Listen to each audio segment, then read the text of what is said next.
Congressman Max Rose will deploy for the National Guard in New York tomorrow. He'll be on the front lines in his home district of Staten Island. Congressman Max Rose joins me now. Thank you very much for being here. I didn't think that I would be talking to you deployed for the National Guard in your home district, but that's where we are. What are you planning on, or what will you be doing? Well, first of all, anything that I could be doing deployed with the National Guard pales in comparison to what our frontline medical professionals, what our first responders have been doing and will continue to do. Those are the frontline soldiers in this new war that we are fighting. But I am trying to do my duty, my small part, assisting in an operational role in New York City. I met with the Army Chief of Staff at the Javits Field Hospital several days ago, and it's truly remarkable under the leadership of Governor Cuomo what New York City and New York State is doing. It's a whole-of-government approach with the military working alongside FEMA and HHS and city and state agencies to collectively fight this virus that doesn't see socioeconomic status, race, creed, religion, political affiliation. That is the only way that we can get through this. I'm just wondering what you are prepared for in the future. I know the NYPD has numbers down, the FDNY has numbers down, the crime has gone down in this city, but desperate times make desperate people. And if this goes on for a long time, people aren't able to get their unemployment checks or their stimulus relief, or if they're getting sick and not getting treated. Sure. Are you preparing for a worst case scenario where the National Guard has to restore order in New York? Is that even being considered? No, look, I don't. I think that is a worst case scenario. And our NYPD, our FDNY, I believe, is prepared for any eventuality. But with that being said, I do think that we have to do everything in our power to be supporting our law enforcement and first responders. We have to significantly ramp up testing for them. It has been one failure on the city's part that we're not testing them nearly enough. And that's critical towards keeping them on the front lines. But here's what I do know about what New York City is facing right now in New York State. We are the epicenter of this crisis for the entire country. So while other cities and other states have some weeks and even several months to buy ventilators and buy PPE and surge their hospital capacity, we do not have the luxury of that much time. So the federal government's resources must be centered on New York City. Shipments of PPE, sending things like VA staff. Thank God that Naval Hospital is here now.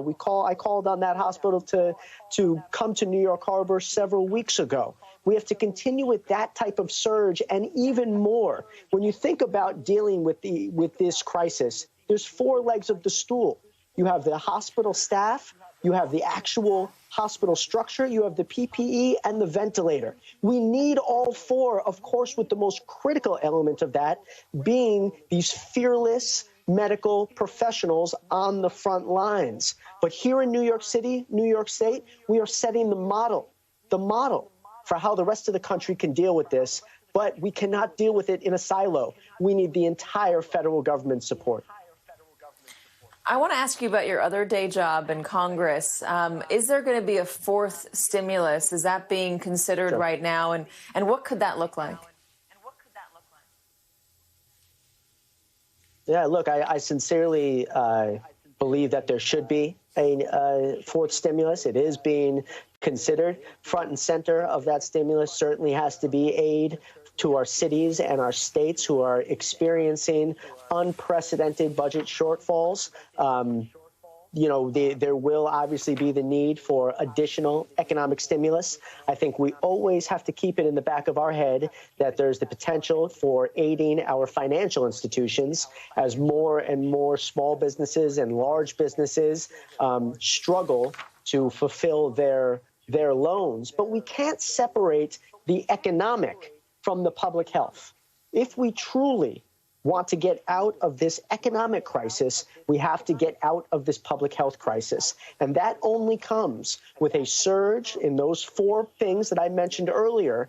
But after that, because we have to skate to where the puck is going, after that will need to be a surge in testing, lab processing, reagents, the ability to test people wherever they are. In that sense, it's very similar to the HIV/AIDS epidemic. Once an outbreak is quelled, you have to test to immediately identify those who are positive, isolate them so that we stem an outbreak and treat those who are dealing with this virus. That's where we'll be if we want to stop a second and third outbreak.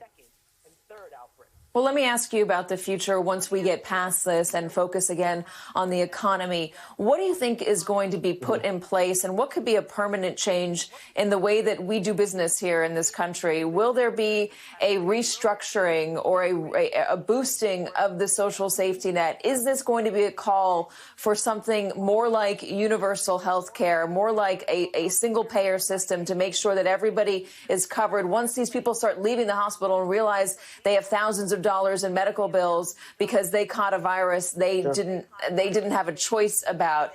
Is that going to be something that should be considered? What about plans for getting people back to work not in their regular jobs, which might not be viable any longer, but jobs that are green, jobs working towards a more efficient, greener economy?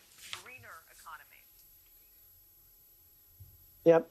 So while I do believe that in the short term, not the near term, but the short term, we can start to think about revving the engines of our economy up again, so long as we address those public health concerns that I just laid out.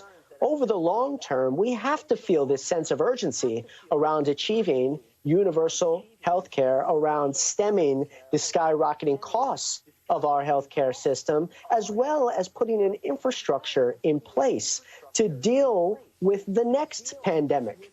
In the same way how after 9/11, as a nation, we came together and said, evaluated sincerely, not as partisans, but as Americans, we evaluated how did we let this happen and what significant investments do we have to make to prevent this from happening again. We need to come together in a post-COVID world to make sure that we put the necessary investments in place to make sure this never happens again. Now, when it comes to universal health care, I sincerely believe that single payer is not the route, but there are multiple routes towards achieving universal health care. Maintaining the status quo, though, is certainly not the answer, and we shouldn't let it be.